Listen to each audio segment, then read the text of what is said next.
पशूनापतिं पापनाशं परेशं गजेन्द्रस्य कृत्तिं वसानो वरेण्यं जटाजूटमध्ये स्फुरगाङ्गवारिं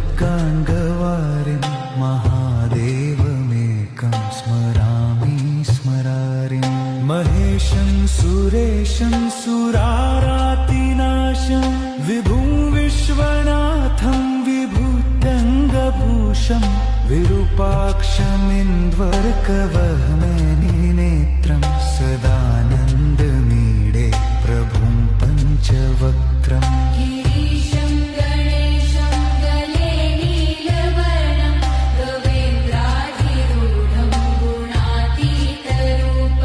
भवं भास्वरं भस्मनाभूषिताङ्गं भवानीकलत्रं भजे पञ्चवक्त्रम् शिवाकान्त शम्भो शशाङ्क